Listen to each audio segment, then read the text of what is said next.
Guten Abend, meine Damen und Herren.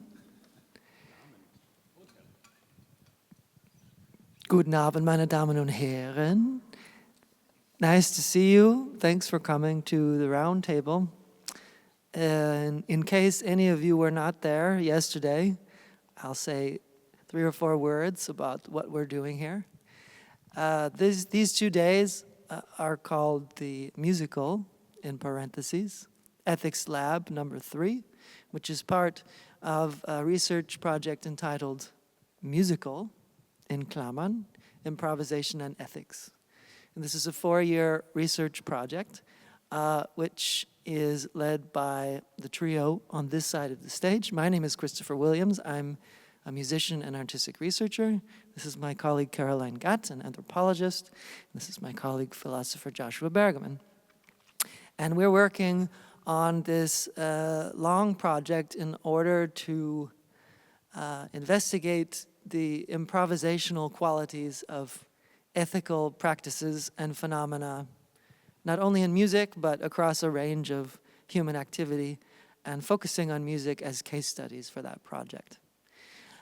We'll talk a little bit more, I guess, about what these terms mean. Improvisation and ethics, and probably music will come up at one point or another. But today we're sort of, as a trio, in the background. We're happy to be moderating a roundtable where our guests will be in the foreground. And they are the philosopher Mike Wheeler, 3 members of the Klingt collective with whom we've been working for the last week and who, of course, are performing the concert. That's Angélica Castelló, Dieb 13, and Noid Haberl. And finally, we have a second external guest, Deniz Peters, artistic researcher and musician from the Kunstuni Graz. I forgot to say that Mike Wheeler is also professor at the University of Stirling. And this will be a fairly open discussion. If you get excited, feel free to pipe up at any time. But I think we'll first start out with a few solos from the rest of the panel and then segue into a discussion organically. So, do we have any first volunteers about who would like to riff on this topic of musical improvisation and ethics? Hi, everyone. Thanks for coming. I'd like to talk a little bit about some themes that come up in my own research. As mentioned, I'm a philosopher, but I'm actually a philosopher of cognitive science and philosopher of psychology. One of the things I'm interested in is how groups of people solve problems in various contexts. So sometimes I find myself talking about sports teams, particularly at the moment. But at other times I find myself talking about music and talking about musical groups, musical ensembles. So this is a very exciting project for the kinds of things I'm interested in. And I'll just say a couple of things, actually, that were inspired by some things that the musicians said last night in the question and answer session that followed the concert last night. So one of the things that people focus on often when they think about improvisation in music, in groups, in collectives, is the issue of respect. You'll often hear people when they're interviewed, musicians interviewed, they'll talk about how they couldn't do this kind of improvisational work without having respect between the musicians. And I'm really interested in this particular concept. And one of the things that's interesting is often this notion of respect is played out in terms of something like having a history that builds up a sort of sense of trust between the musicians. So having a history together as players. And one of the really kind of exciting things I think about this project is that very notion is going to be tested, because the collective that we're going to hear perform later tonight, in the second phase of this project, will be joining up with first 1 and then 2 more improvisational orchestras, with whom, of course, they don't have that kind of shared playing history. It'd be really interesting to see how much that notion of trust gets disrupted under those kind of circumstances in the run-up to the performances and the performances.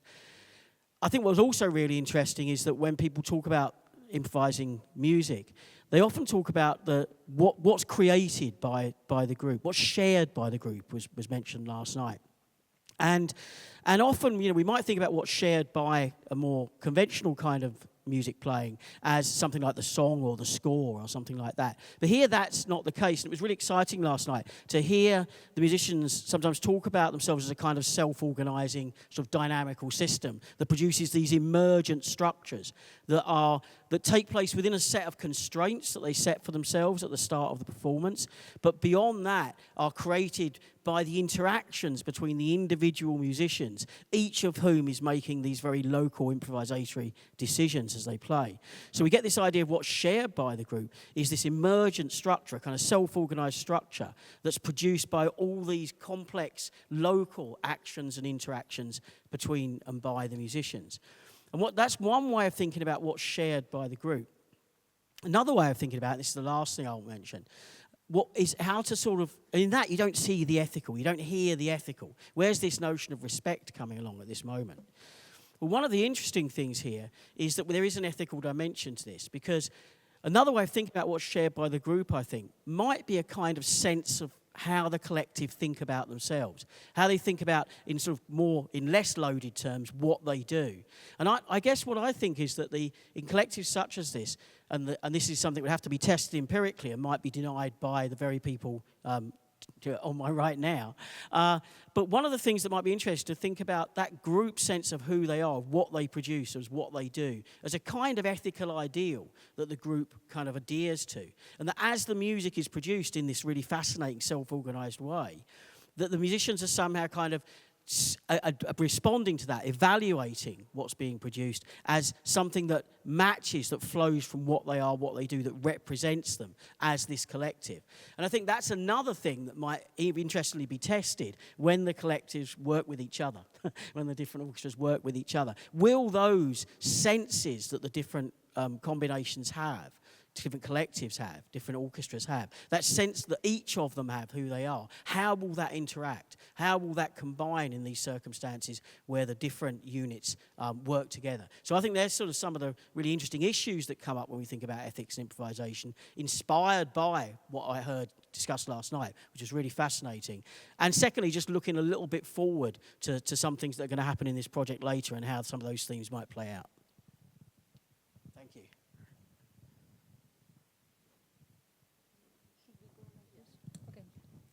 So, yeah, I'm Angélica Castelló, and I'm part of this nice group. Musician and composer, but basically a phrase, a sentence I like a lot from Varese. He called himself a sound organizer, so I'm kind of more in that idea. So where everything is just about putting sounds together in any situation. And yeah, we did this week. I mean, we have, for me, thinking about ethics. Let's say this week for me opened many questions and didn't give answers yet, but I guess it's for everybody like this. For example, now if you pronounce a word which was in this week for me not present in the vocabulary, which is respect. And I have to think about this a lot now. Because where we have to define the word respect. One of our colleagues was using a lot, he was playing a lot with the word trust. I prefer that word because I think it's as well a thing of aesthetic. And I think in how you say, in a music, there should be as well ugliness, disrespect, and a bit of horror, and not only happiness. For me, and I think I share this quite a lot with most of my colleagues in this ensemble, which is like, it depends what is aesthetic which I like. I like things which are not beautiful. So respect is something very dangerous because I want people to be disrespectful as well, my colleagues. And this is more like you have to trust that this disrespect is nothing to be taken personal. Maybe it's not always possible, but yeah, but that ugly things are allowed to happen, or sometimes brusque, say sudden, painful things as much as the beautiful ones, yeah. So yeah, so a word like this, then I have to think a lot, and about the ethics. I think for us this week was very interesting in the fact that for the project is written musical in brackets and then ethics, and we were fighting a lot to put musical ethics in brackets. For me, I have this feeling today, like because we are musicians. So for us, that's the most important thing in the world. So that made maybe the thing not so easy this week, because we will never go out of this priority, which is the main thing. And then the trust allowed us to maybe sometimes not be in the need to think so much about the ethics. Yeah, maybe that's my statement. I'm Deep Dreitzen, also known as Dieter Kovacic. My personal background in music is actually not music. I never properly learned any instrument. I never properly learned to read and write scores. I come from playing around with computers, tape machines, and record players, and I come from listening to music, which was mostly the fringe of popular music, I would say. So anything from punk to industrial, and anything from radio art to whatever came along.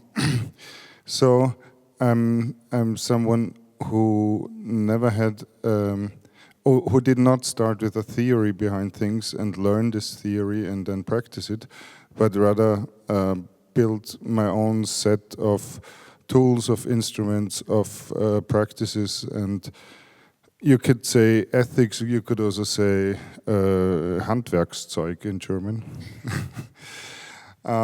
So in this musical and ethics lab, the ethics were for me something that I didn't understand at the first place, actually. Ethics is a very specific term when philosophers talk about it. But otherwise, for me, as someone who lives in Austria, it's the thing that kids have to learn in school nowadays if they don't want to go to religion class. So ethics is something you could talk about for a long, long time to define what it is actually. And similar things with improvisation. I'm always just improvising. And I would even dare to say every concert is an improvised concert as long as it's not a playback concert with no interaction at all. So yeah, that's me, and I lost the thread and pass on the microphone. I've got one. Thank you. Yeah, so I'm Deniz Peters. I'm actually also a contemporary free improviser, like all of those colleagues who are sitting around me here. And there you said it, interaction. That was interesting, you said that word. I didn't expect you to say it. Because for me, ethics, for my simple mind, ethics comes into play in the betweenness, so between people, or between me and the environment, or between me and you, between us. Then, you know, there might be some ethical issues or ethical questions or ethical actions, or actions can become ethical or unethical between us.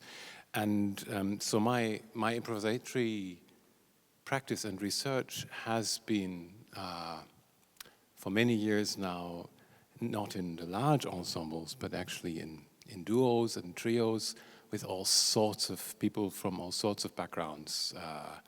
You know, historical instruments like the hurdy-gurdy, played with Stevie Wishart.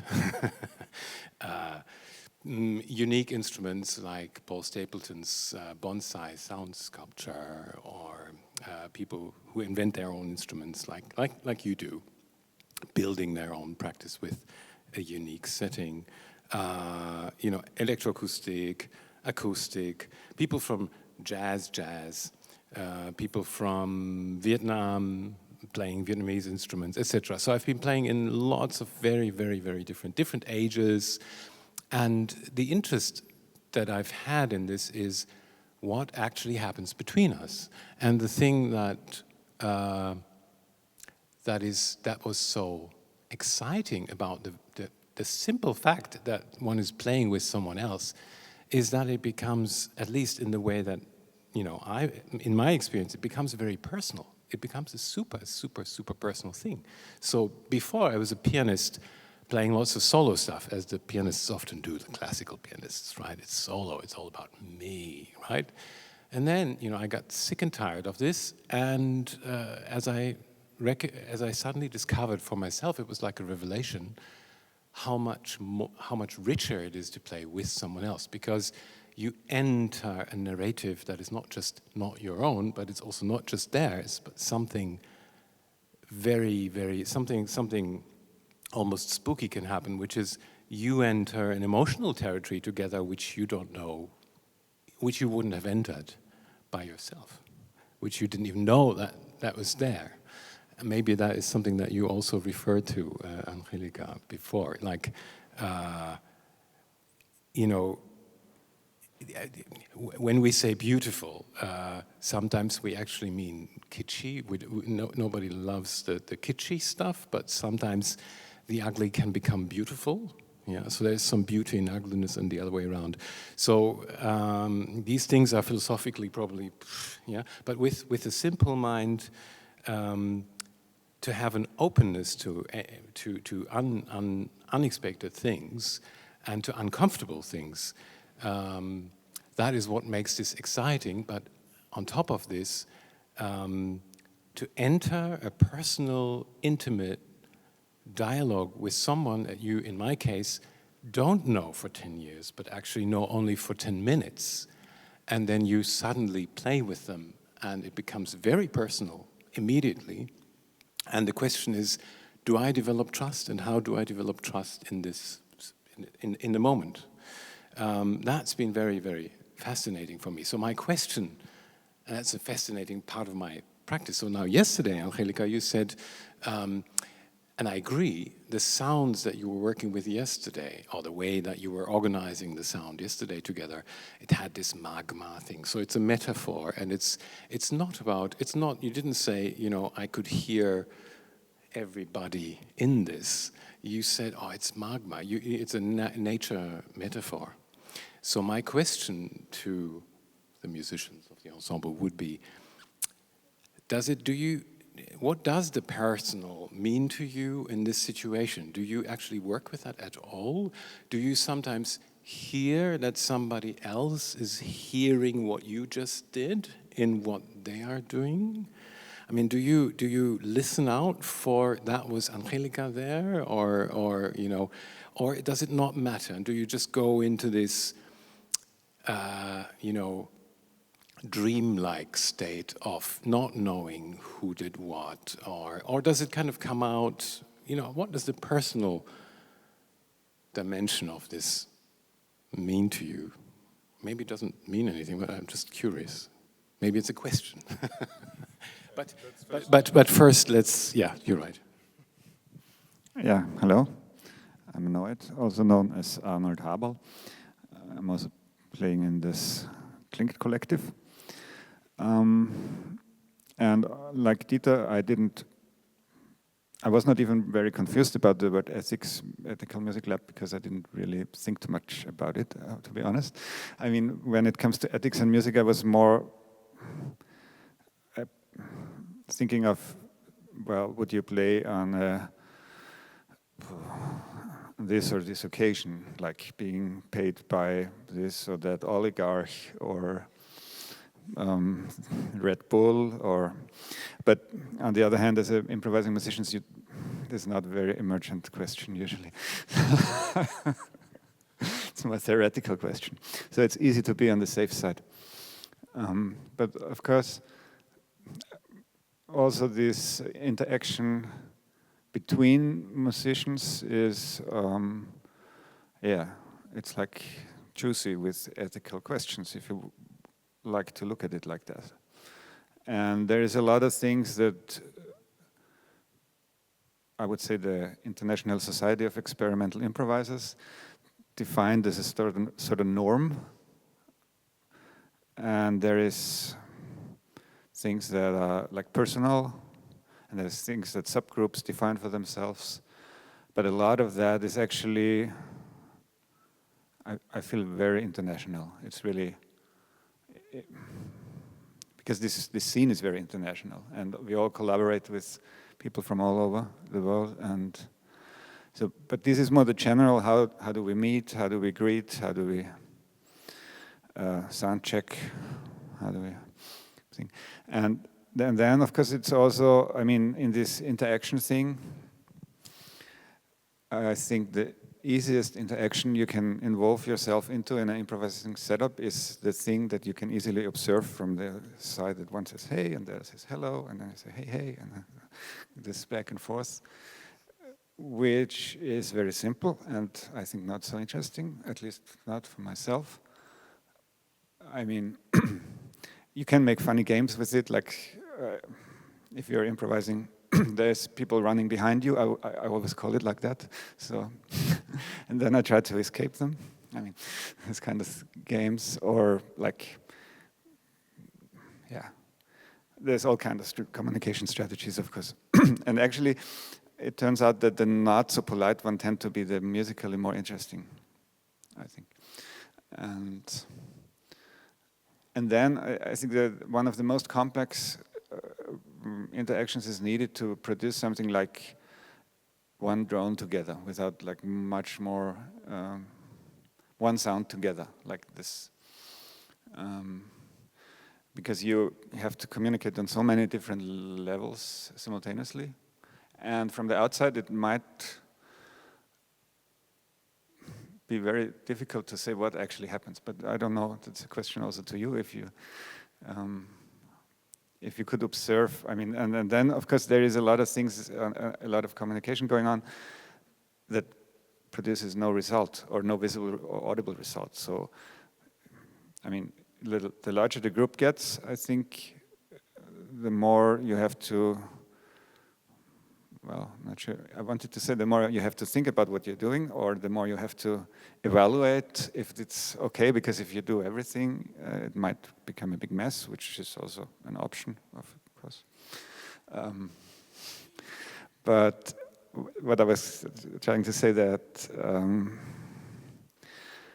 there is a lot of decisions you make and then you don't do anything because you decide not to put it on the table. You decide to wait, or you decide you missed the moment, or you decide whatever. A lot of reasons why you don't do, like for Dieter, I just take you as an image, you put a record on the turntable and then you don't play it. And it happens quite often. Yes, and it's the same happens for everyone, I think, in the group. Yeah, maybe that's enough. Maybe say shortly to this question of the personal. To this question you ask about personal, it's again something which is quite relative as this respecting in music. Because the music, for me, it's another level. I mean, even maybe why I like myself music so much is because it frees me from many conflicts which happen in the normal life. And that's why maybe sometimes it's a bit untouchable, could be, yeah. But I wanted to, for me came what experience I had once in a concert where with a colleague as a festival many years ago, and they did this kind of blind date. So you played with somebody you didn't know, you never played before, and I didn't know this person. I knew his work, but a bit, and I was very much looking forward.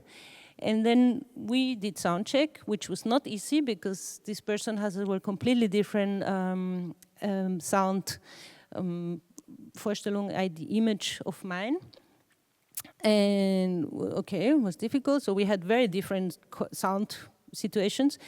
And then we played, and it was like, sorry, very good musician, but was playing like with this microphone stand. You know, was no connection at all, no reaction, not looking, nothing. So I'm Latino, so I was a bit like, hey, come on, nothing. nothing, no reaction. So I said, whatever. So I go on playing, and he plays, and I play, and we play. And I was like a bit like anxious about this situation, and the people were like, wow, incredible music. Like, it was like super good concert, I don't know. And I was like, oh. Good. What? That's why. You got 2 for the price of 1. No, but just so much about, I think in improvisation, even that is possible, to play with somebody in a very autistic, there's some people were like Derek Belly or something, he was his concept, no? Just like, I play my shit, you play your shit, see you at the end, and Martin is like, this can be as well a musical approach, and it's no personal thing at all.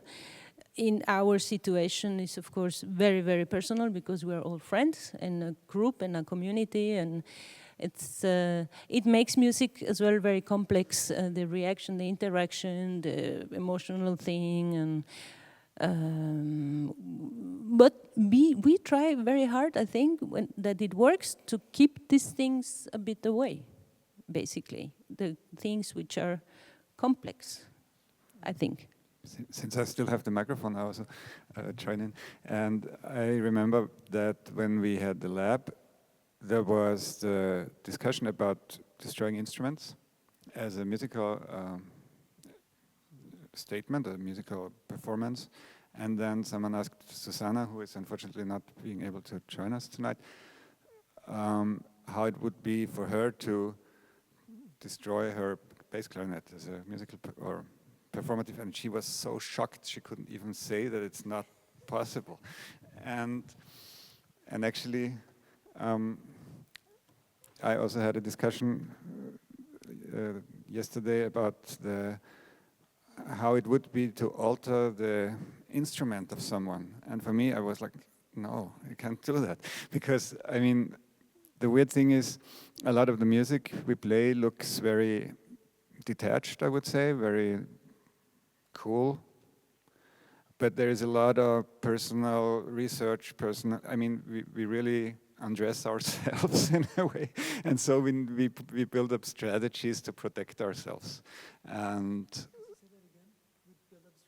to protect ourselves, because otherwise we cannot expose so easily. I mean, we need, and that helps sometimes, and then other times it might be limiting also, of course, because it's there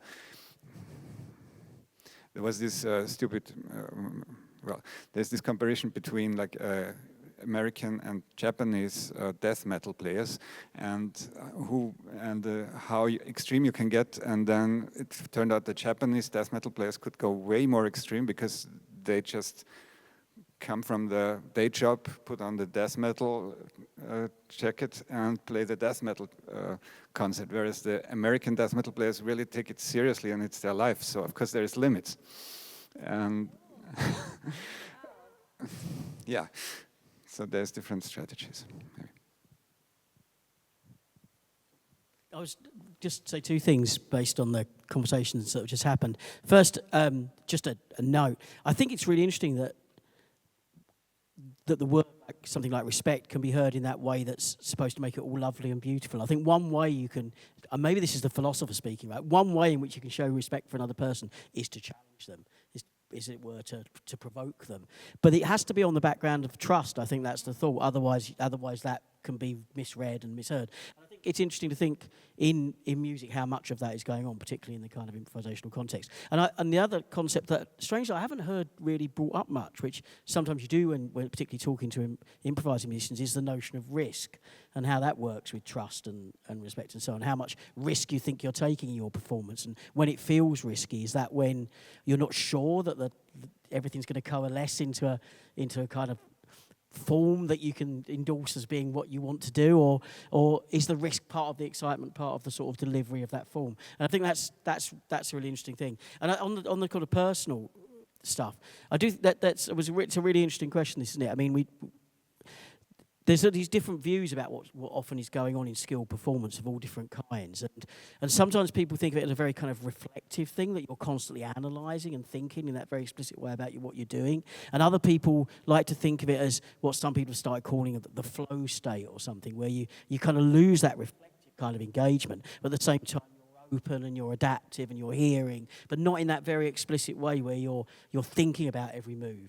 And I suspect obviously it's you guys that know this more than me. I mean, I play music, I play things that have got, choruses and verses and things like that. And but so it's a different kind of game. But I mean, for you, I guess there's this interesting thought about whether you think, how much you think it's a kind of very reflective, and how much you think of it more in this kind of adaptive sort of flow state type thing, when you're immersed in it and you're responding in open ways, but without that conscious control, as it were. I've been discussing exactly this topic with Josh last week, and I also used the term flow for it, because I think that's a very crucial point, that as a musician who is performing in this kind of setting, where you're not just playing along and there is no end, but there is a begin and an end, and there is kind of a certain expectation towards you as a performing musician. It's very, very crucial and important and helpful to be able to switch between this state of flow, where you just play along and you really manage to forget and play like a child who doesn't think about anything outside of this little circle. And then also take the perspective, take a step back and look at it and realize you have like 10 minutes till the concert will be over. So I think this is, it's something that I love to play and really try or manage to forget anything else around me. But also you have to have these two possibilities, I think, to successfully perform in this environment.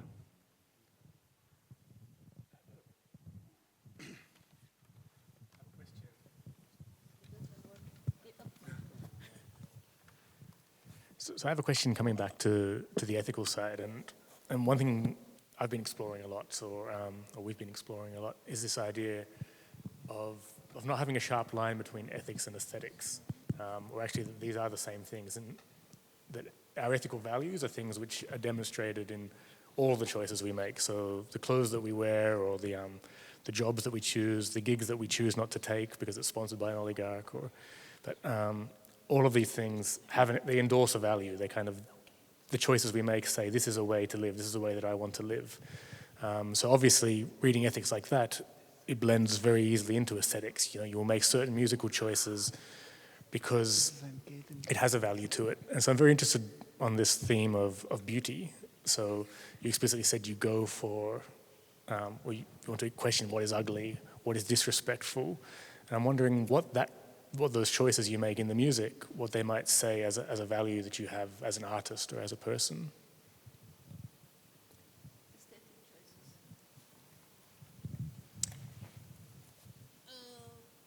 This is for everybody. Yeah.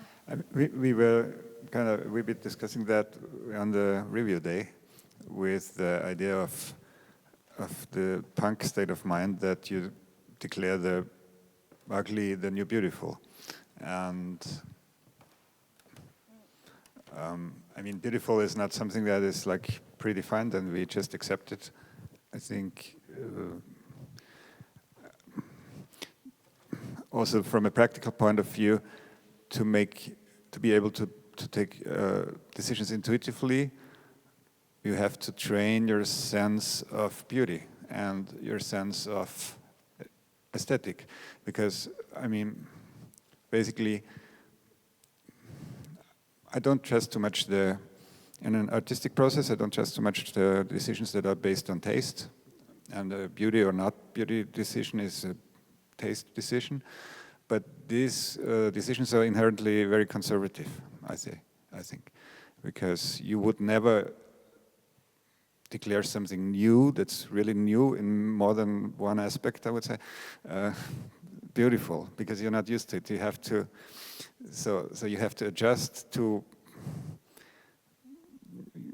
your experience. You have to build up an experience that allows you to say, or to actually not say, but to experience something as beautiful, to be able to do to take decisions in like an improvising setup where you usually don't have too much time. I mean, there's difficult mindsets in improvising, but at least you don't have, let's say, more than 58 minutes time to think about it if you if you want to play tonight, for instance.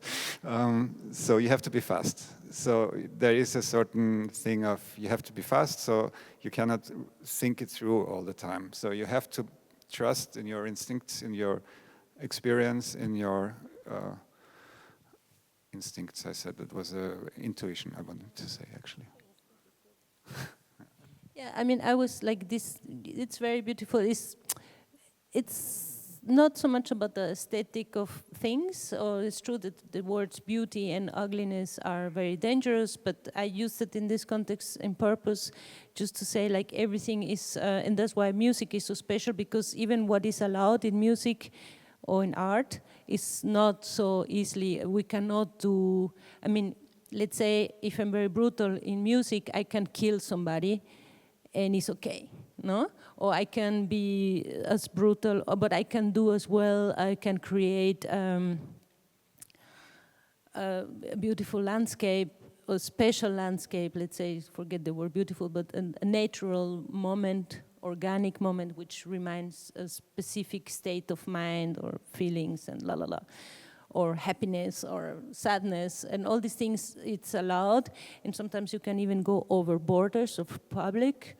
That's as well a responsibility, but it's not, you know, you have this freedom to break taboos, to do all these things. So that's more about this, about the expression, and not so much about the aesthetic. And when I use these words, yeah, I think, but yeah, about this idea of thinking fast means that you have the risk to land in where our decisions are in milliseconds, all of us at the same time. So we are, like I said yesterday to this lady who didn't like our concert, was a bit angry or that we don't follow the Aufführungspraxis.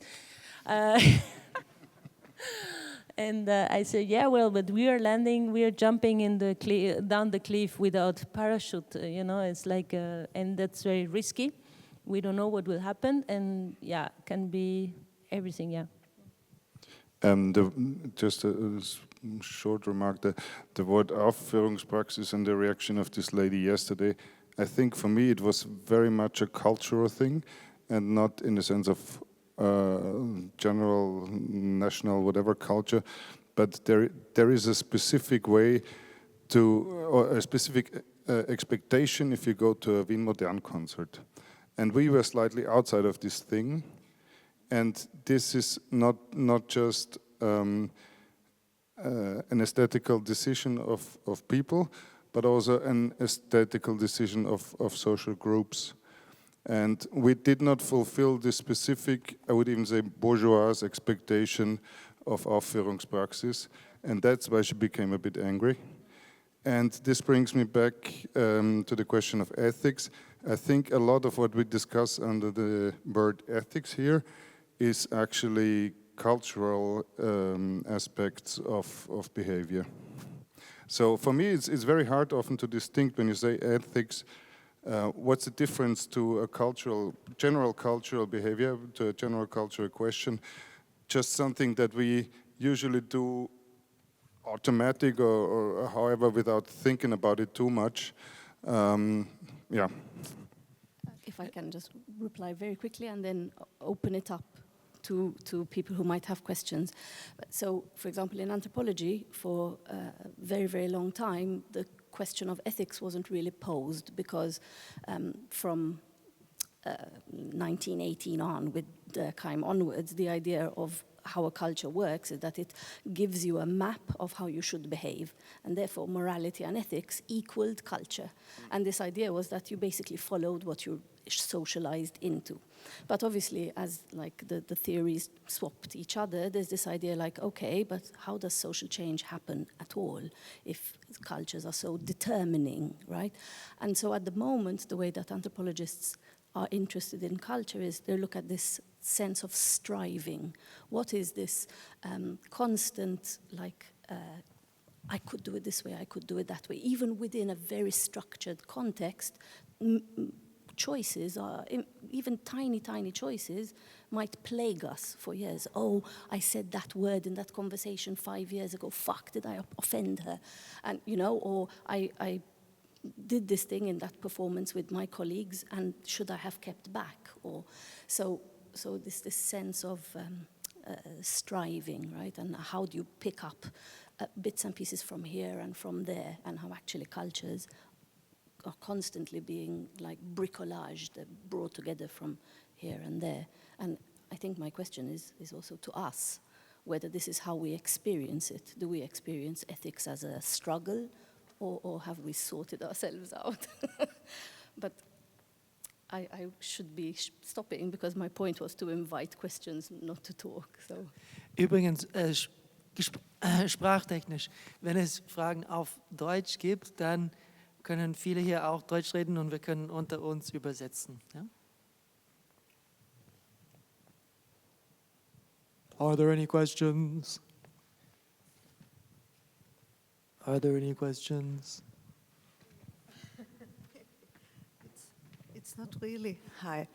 It's not really a question, it's more a reflection on the whole situation, because the things you describe where you want to overcome, or for being able to get out of that strict culture you have incorporated while learning music, while learning reading, reflecting on all sorts of social and academic subjects. So this is one way of interaction. But the other interaction, of course, is the performance itself and the audience. And if you want to go over the limits of beautiful or ugly and all that sort of things, you can discuss that inside of the musical range of well-trained musicians. But we, as visual artists, we invite the audience. And I think that this would make a big difference in sound making, because there, of course, there are much more unexpected reactions to be in action. And there you will have a lot to do with ugliness and prejudices. And it would be very interesting to do some research on how a not musical trained collective is working with the language of music. So you can try to get people into it in some way, not teaching, of course. And then there will be a lot of new experiences. Ugliness, not trainedness, and sort of things. It felt like there were a lot of questions / themes in there, so I'll just pick one small one out, and that was a question of how did you say it? Letting the audience in. Yeah. Letting the viewer in. It's funny you say that, because when we were discussing this business of beauty, I was going to add my little Beitrag, which is. Once when I was young and bold, and people would ask me, what kind of music do you make? And I was making this kind of music, more or less, back then too. And I would say, I make ugly music. Because I wanted them to ask me, well, why, right? And since then, I don't say that so often anymore. But I also ask myself, am I really often making beautiful music? And over the years, you know, the concept of beauty has gotten bigger and bigger and bigger and bigger and bigger, where I'm not really thinking about it in terms of prettiness, but in kind of more higher order terms, right? What is the good in an aesthetic sense, right? And to me, I guess the thing that kind of binds that together is usually, beautiful music for me is music that invites me in somehow. And sometimes that can be, this can be with very kind of nasty, abrasive gestures or sounds or forms. But maybe they let you in another way because they invite you to go in the back door, or because you have to move toward it or away in order to get in a way that you don't expect. So, of course, that changes a lot from context to context, right? But I think it leaves the aesthetic possibilities quite open while still maintaining a certain ethical standard, let's say, in the musical praxis. Just shortly, again, for me, I want to go back to these words, beauty and ugliness, because as I said before, it's more about the surprises happening, which are not going with our own expectancies, or the ones of the public. And because you said inviting the public to do with, and it will be ugly or something.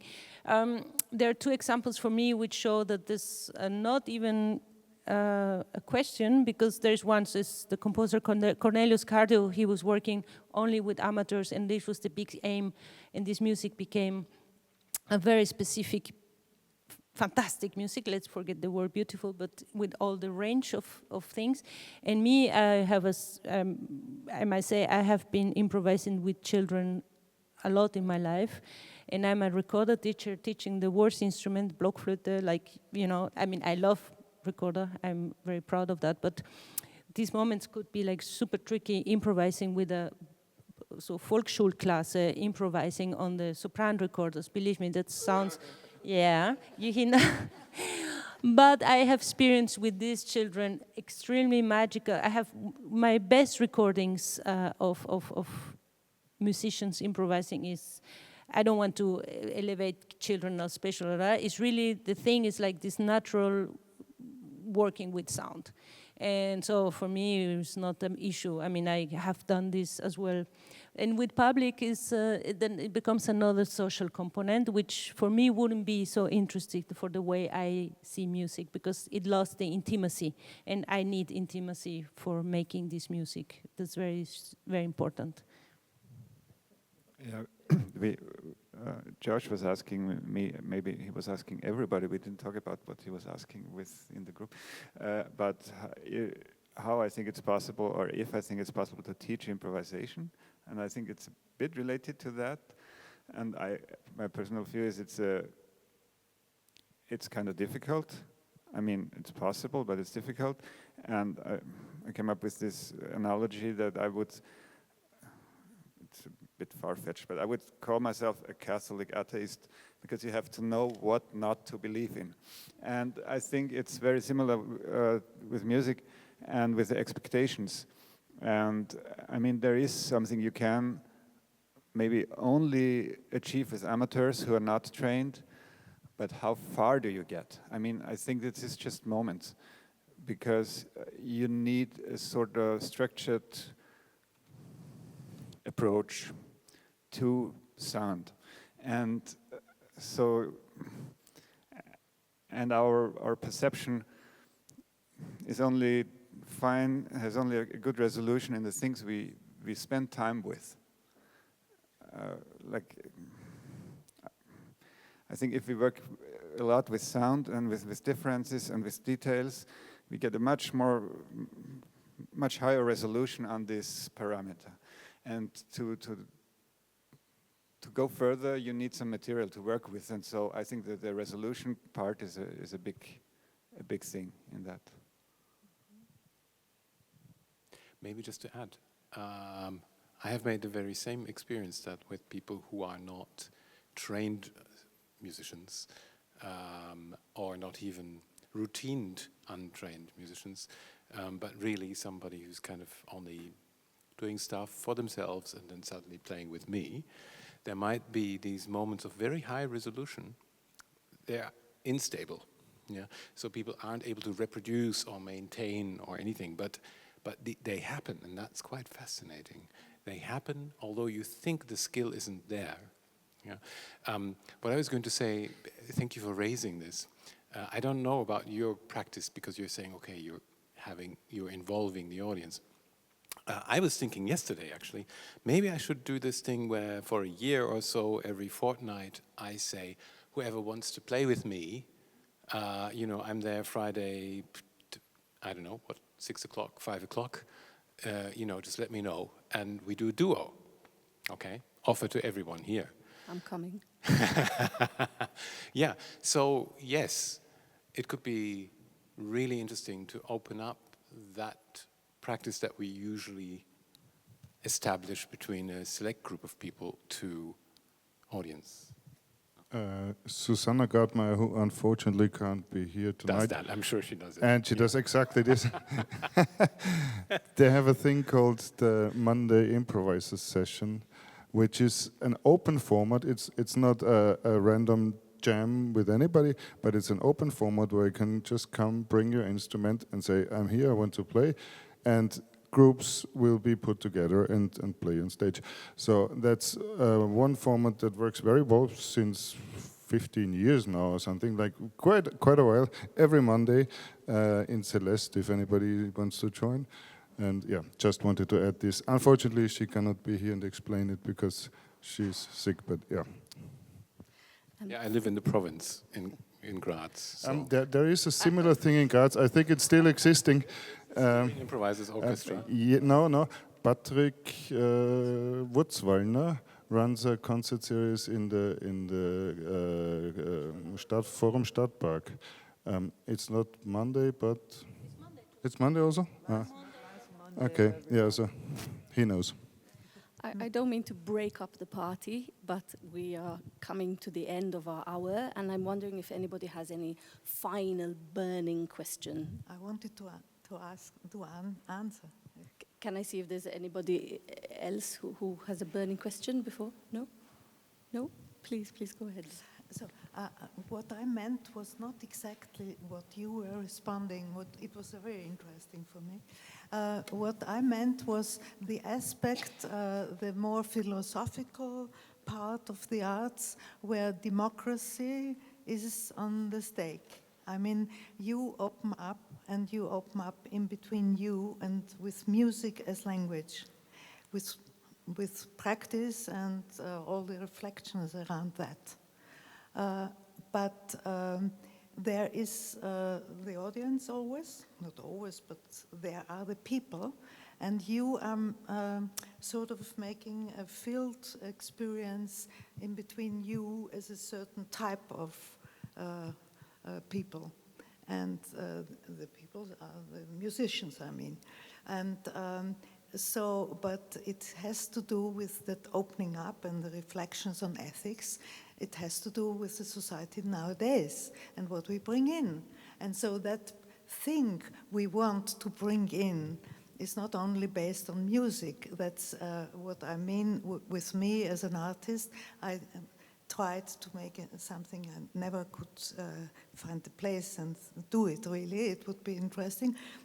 Something where I can invite the people to reflect also with their sound and with their voice and with their taking an instrument on my paintings.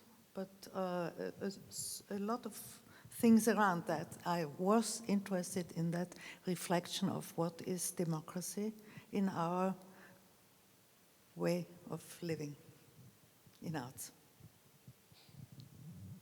I'm sure that each person here will have a very different answer to that question. What is democracy? So I can just say, for me, I mean, I don't use the word democracy almost in my work, because I see it really like that's really, now it's not even collective. It's like when I play even in a collective, I see this like, let's say, a painting, which is there, or a building, like I said yesterday. We build a building which will collapse in the applause, and it's very ephemeral, I don't know, yeah, there can be a discussion, of course. There's always wine afterwards, and I'm always happy to discuss. Maybe that will be my democracy. But more, I cannot even begin with some, yeah, that's it. Any last concluding thoughts here from the folks on stage? Let's rock. See you shortly. Thanks for coming.